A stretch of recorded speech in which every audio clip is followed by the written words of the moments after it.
Bonjour à tous, j'espère que vous allez bien. Ici Blue Raptor pour cette nouvelle vidéo. Aujourd'hui, petite vidéo un peu spéciale. On va parler des... non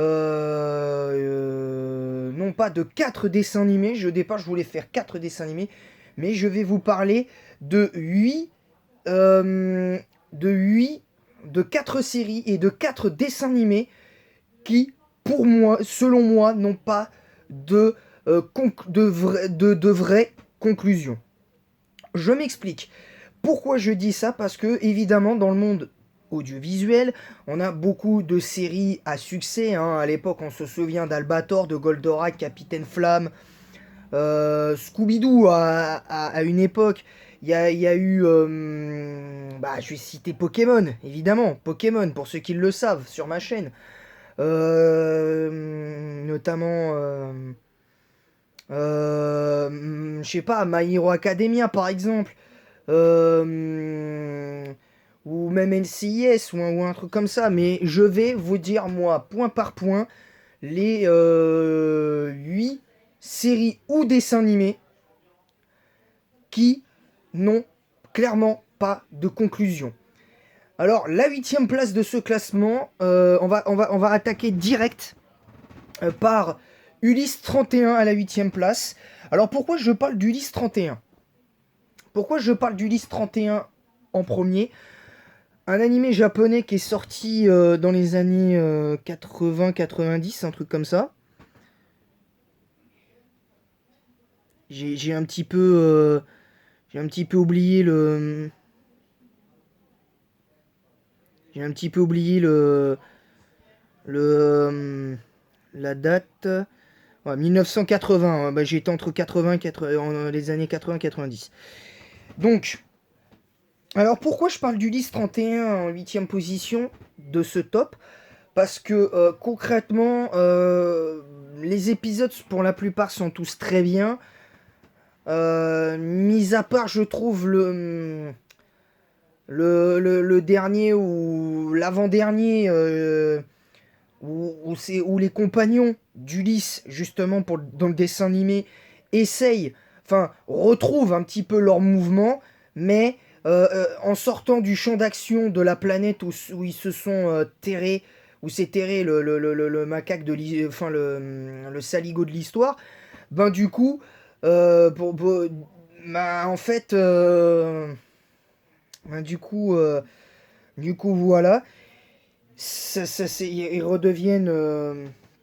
ils redeviennent aussi inertes que des statues, mais heureusement toutes les épreuves que Ulysse a subies et tout ça va pouvoir lui permettre de retrouver ses compagnons à la fin. Mais seulement le problème c'est que à la fin, pour ceux qui n'ont pas vu Ulysse, si vous ne voulez pas être spoilé, il y aura du spoil dans cette vidéo, donc je vous le dis. Donc pour ceux qui ne veulent pas être spoilés, ne regardez pas cette vidéo, c'est un conseil. Dans le tout dernier épisode, à la fin du dernier épisode, ils se sortent de tous les pièges que Zeus leur a imposés à Ulysse, Télémaque et tout. Tout ce qui leur a imposé et tout. Seulement, voilà, on voit qu'ils reviennent, on revoit en fond la planète Terre, leur planète Terre à eux, mais on les voit pas rentrer, on les voit pas. Euh, je comprends pas en fait. Je ne comprends pas et je trouve que c'est dommage pour un dessin animé de cette telle qualité. Enfin, pour un animé japonais de cette qualité, je trouve que c'est dommage. Parce que pour le coup, euh, voilà, c'est. Disons que c'est. Cette pseudo-fin, elle est pas justifiable en fait. Pour moi, elle est pas justifiable. Selon moi, elle est pas justifiable. Voilà. Et pour terminer sur Ulysse 31, parce que je vais venir à Sakura Card Captor en 7ème position, mais je m'expliquerai pourquoi je mets ça. Pour moi, à mon sens, pourquoi il n'y a pas de vraie fin. Je vais m'expliquer après Ulysse 31. Pour terminer sur le cas d'Ulysse 31, pour ceux qui sont vraiment fans de la mythologie grecque, de tout ça et tout, vous savez comment Ulysse à essayer de se battre tout au long de sa vie selon les légendes selon la mythologie grecque et tout ça et tout. On sait comment il était Ulysse, quelque part. On sait comment il était. Mais là, aujourd'hui, quand t'analyses l'Ulysse 31, t'as pas l'impression de voir une fin. Franchement, c'est pas ouf, quoi. C'est pas ouf. Alors, ça gâche presque le dessin animé en lui-même. Mais malgré tout, comme les autres épisodes avant, ils sont tous bien, voire très bien, ben pour le coup, disons que ça équilibre un petit peu. Ça équilibre un peu la balance. Voilà, donc, 7ème place de ce top. À la 7ème place de ce top, et c'est pas le pire encore, c'est Sakura Card Captor. Alors pourquoi je parle de Sakura Card Captor? Pour moi, il n'y a pas de vraie fin. Je m'explique. Les épisodes, on va mettre de côté les épisodes. Le premier long métrage qui arrive entre la fin de la saison 1 et le début de la saison 2, avec la carte de la flèche. Et le dernier long métrage qui arrive juste après la fin de la saison 3, qui, pour le coup, est une fin pour la série, une première fin, qui semblait boucler la boucle. Seulement, dans le dernier long métrage, bim, comme je vous l'ai dit, vu qu'il va y avoir du spoil, pour ceux qui sont fans aussi de Sakura Card Captor, je vous préfère vous prévenir, passez votre chemin. Je vous le dis. Pour la simple et bonne raison que, en vrai, à la fin, elle capture la carte du néant qu'elle transforme en carte de l'espoir, parce que la carte qu'elle a créée dans le tout dernier épisode de la saison 3, juste avant le départ de Lionel, son amoureux, hein, on peut appeler ça comme ça, elle crée une carte alors qu'elle est en pleine tristesse. Et visiblement, l'effigie de cette carte, c'est un cœur avec des ailes. Donc en gros, sûrement la carte de l'amour. Sûrement. Seulement derrière, elle doit capturer une autre carte et du coup, sa carte de l'amour et du coup du néant fusionne en se transformant en carte de l'espoir. Enfin, ça me semble que c'est ça. Mais le problème n'est pas là, c'est que le temps que tout se remette en ordre à cause de cette fameuse carte du néant, Sakura avoue ses sentiments, pensant que Lionel n'en a plus, finalement il lui répond, lui dit lui aussi. Elle lui dit je t'aime, je t'aime, je t'aime, d'accord c'est très bien, t'as envie de lui sauter dessus pour lui faire des câlins et je ne sais quoi d'autre derrière, ça nous regarde pas, à la limite, et je vais pas rentrer dans le détail, hein, je vous dis la vérité, je vais pas rentrer dans le détail, mais franchement selon moi, c'est un vrai problème parce que on les voit pas on les voit pas refaire la pièce, prendre une décision pour la pièce, leur faire refaire la pièce, que par exemple Sakura juste 30 minutes de plus, tu vois, tu rajoutes un moment où ils font un premier quart d'heure la pièce, et puis le dernier quart d'heure, elle essaye d'avouer ses sentiments. Au départ, il n'y arrive pas, puis à 3 minutes de la fin, elle avoue ses sentiments. À 5 minutes de la fin, elle avoue ses sentiments, ils s'embrassent, et puis c'est marre. Tu vois, tu pouvais faire ça. Mais bon, avec DC, on refait le monde, hein. Je vous le dis la vérité. Et je tiens à préciser que dans cette vidéo, je ne prétends pas être objectif, c'est juste le ressenti que j'aime, pour moi, de ce que je vous dis de ces deux séries, comme j'ai expliqué pour Ulysse 31 tout à l'heure et Goldorak, je trouve que c'est dommage. Voilà, Goldorak et Ulysse 31, pardon. Pour Sakura Card Captor et comment ça s'appelle? Et mince. Et Ulysse 31, ben du coup, c'est un tout en fait. C'est un tout. Voilà. Et justement, on va y venir maintenant, on va passer à la 6ème place de ce classement, c'est Goldorak. Alors pourquoi Goldorak, je le mets en 6ème? Parce que c'est pas vraiment... Enfin, il n'y a pas vraiment de fin, mais c'est pas si dérangeant que ça en soi. Là où c'est dérangeant, c'est qu'ils auraient pu faire au moins un ou deux épisodes supplémentaires, ou à la rigueur, comme ils appellent ça au Japon, un OAV, c'est-à-dire un film qui les fait revenir à Euphor, avec quelques années après, avec Euphor reconstruite, avec tous les euphoriens, autres euphoriens qui n'ont pas pu être utilisés dans des Golgoth ou des Anterac ou des Monstrogoth pour combattre la Terre. Mais seulement, ils ont oublié un seul ennemi qui s'est barré avant l'explosion de la navette du grand stratégaire. Et ce gars-là, il aurait voulu prendre sa revanche et tout ça et tout. Seulement ça ne marche pas. Seulement ça marche pas parce parce que après comme tous les ennemis d'Actarus et de Goldorak, ils se font zigouiller. Hein, je vous le dis sans honte. Donc pourquoi je dis qu'il n'y a pas de fin à Goldorak? Parce que franchement, l'épisode d'avant, il bat Vega. Il a défendu la Terre bec et ongle. Il s'est sorti de sa blessure potentiellement mortelle. Au... au Mais mince, j'ai oublié le...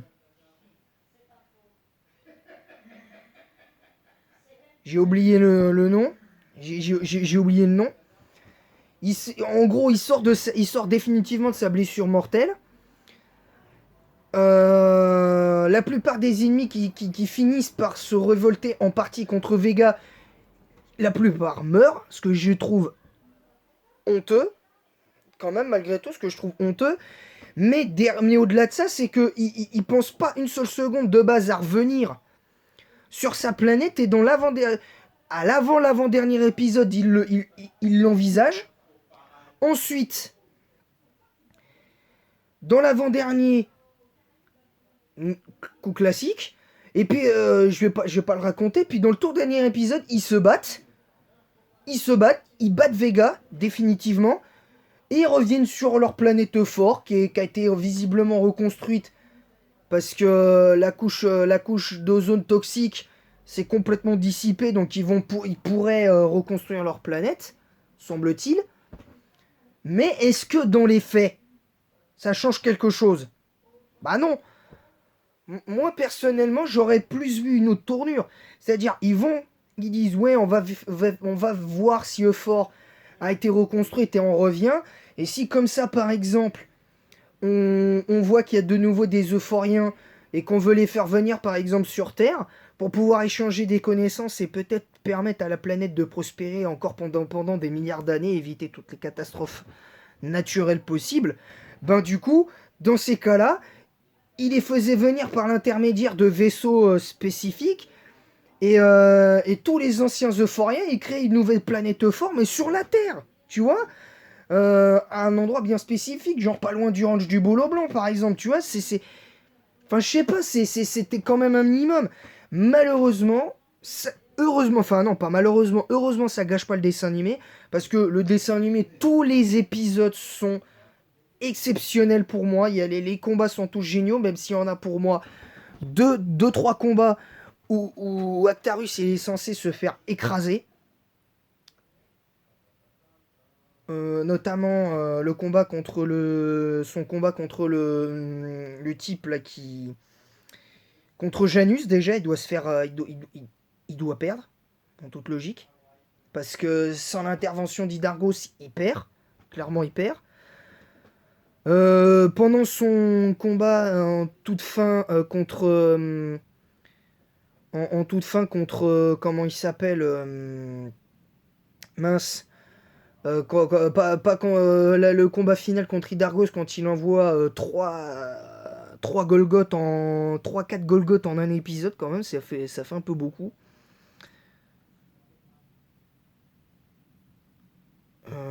Voilà, mais sinon dans les faits ça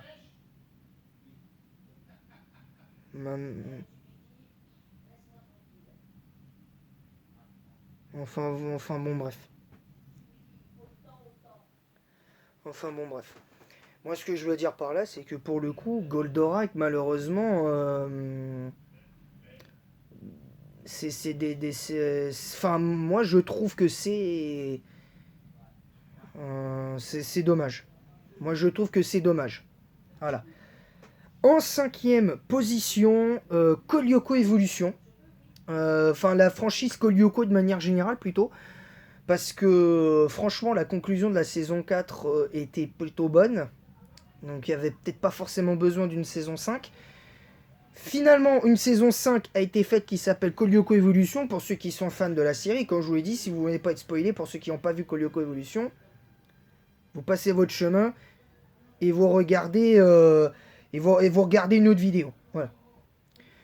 Pourquoi je dis qu'il n'y a pas de fin? Parce que la fin se termine avec l'ultime combat entre guillemets, entre Xana, l'Hélioko guerrier et Tyrone. Seulement l'une d'entre elles, l'un des Lyoko guerriers, je crois pendant l'émission, se fait dévirtualiser. Donc Yumi est toujours donc entre guillemets est dans le monde réel. Elle se fait choper par Tyrone qui lui dit de rester là, qui lui dit de rester devant elle pendant que lui il essaye de faire éteindre son supercalculateur au téléphone à lui. Et visiblement, il devient le tuteur légal d'Alita, donc on ne sait pas ce qui va se passer déjà. Il a un sourire de sadique quand il se retourne vers Yumi quand il a éteint son supercalculateur en pensant en pensant que c'est clairement fini. Voilà, clairement. Ben, pour le coup, moi ça me dérange parce que du coup, il n'y a pas eu un épisode éventuellement supplémentaire pour combattre définitivement Tyrone et empêcher et trouver le moyen et trouver une autre personne qui soit tuteur légal d'Alita. Je pense que la famille de Yumi en l'occurrence aurait pu l'être. Tu vois, la famille de Yumi ou un truc comme ça. Mais bon, pour le coup là non plus c'est pas tellement dérangeant, mais là on va rentrer dans vraiment les séries ou dessins animés ou animés japonais, là où il n'y a pas vraiment de fin. Donc je vais pas mettre Scooby-Doo, parce que pour l'instant Scooby-Doo on sait pas quand est-ce que ça va s'arrêter. On sait pas. Il y a d'autres trucs. Pokémon pour l'instant on sait pas quand est-ce que ça va s'arrêter. Vu qu'on en est à la 8ème génération, donc ça c'est autre chose.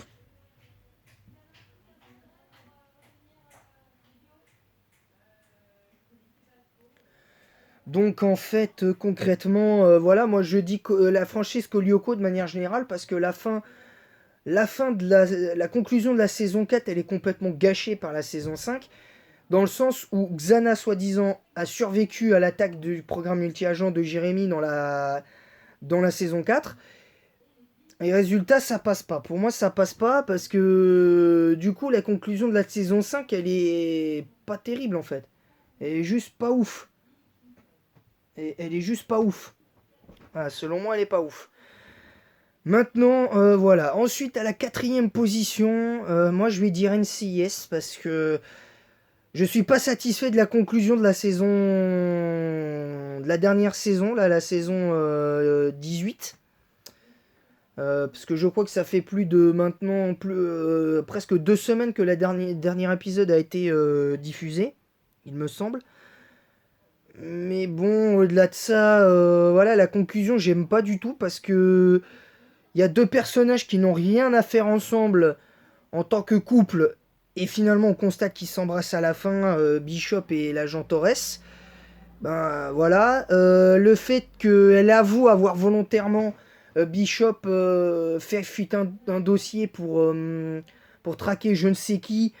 euh, je trouve ça bizarre quand même qu'elle laisse faire ça et qu'elle se laisse faire. Je ne comprends pas. Ça, je suis désolé, je le comprends pas. Je suis scandalisé.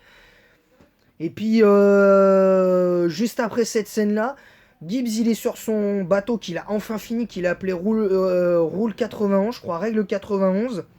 Son bateau, il explose. On sait même pas qui c'est qui a foutu la bombe dans son bateau. On sait même pas qui fout la bombe dans son bateau. On sait même pas. On sait pas s'il a survécu, mais l'image de fin, on voit qu'il nage. Donc, en théorie,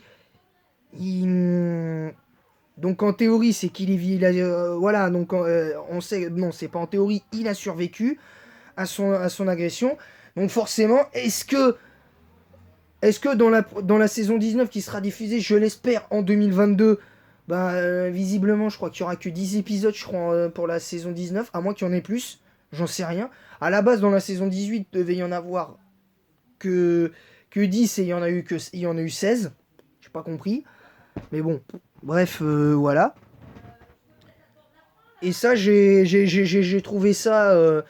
moi, j'ai trouvé ça dommage. Donc voilà, donc évidemment, comme vous le savez, en 8ème, Unis 31. En 7ème, Sakura Card Captor. En 6ème, Goldorak.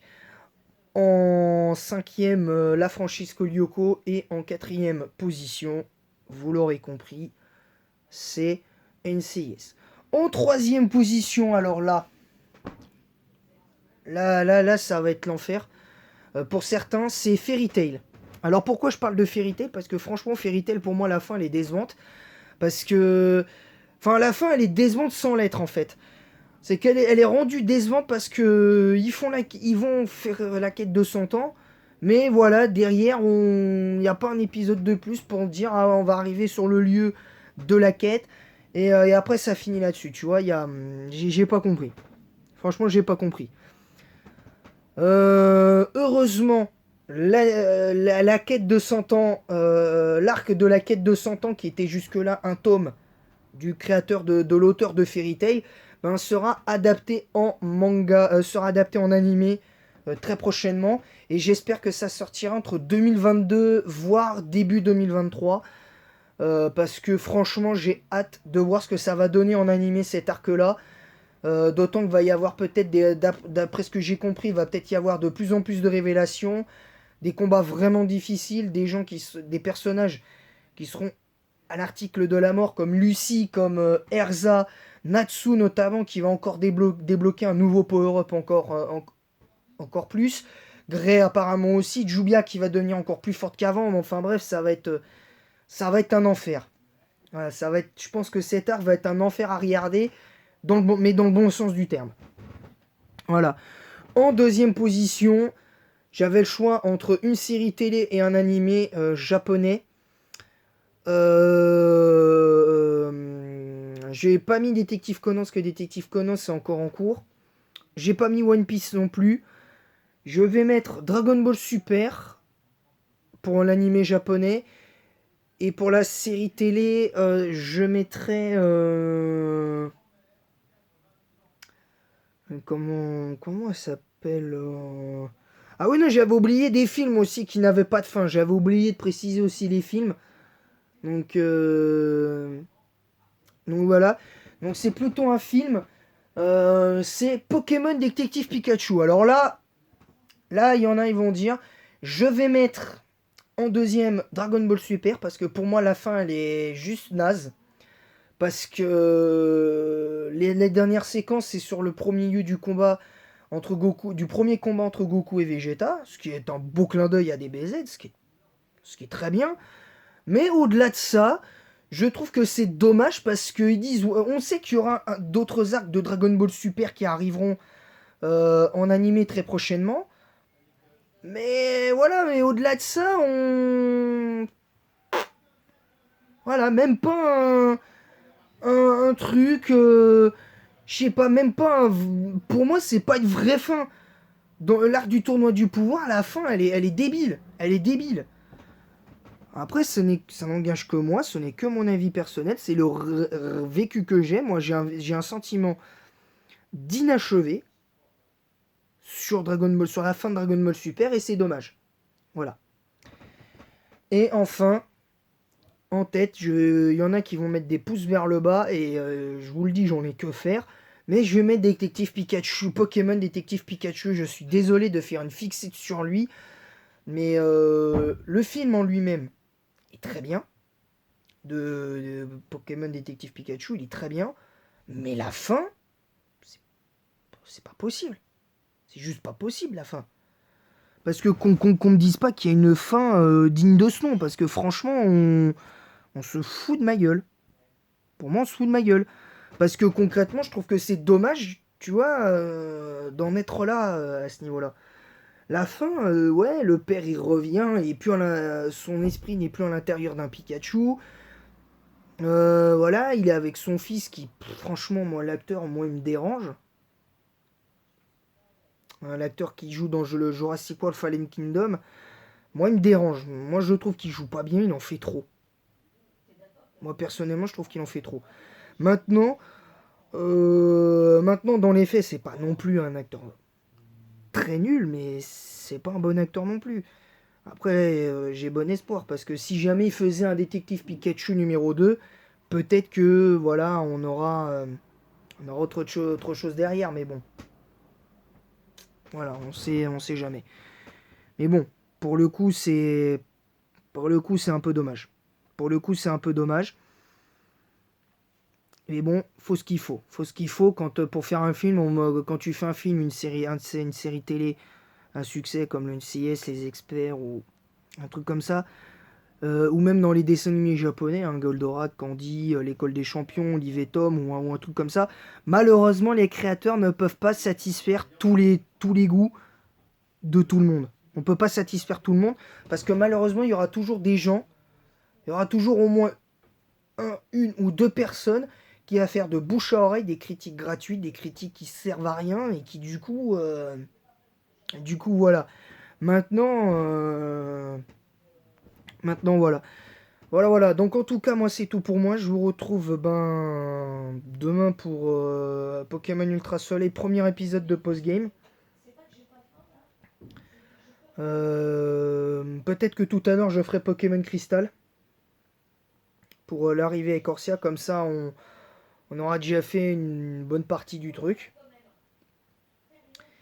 Et puis voilà. Sur ce, je vous laisse. Et en attendant la prochaine vidéo, passez une bonne après-midi. Et en attendant la prochaine vidéo, bon visionnage. Et sachez que si vous ne voulez pas être spoilé, ne regardez pas cette vidéo.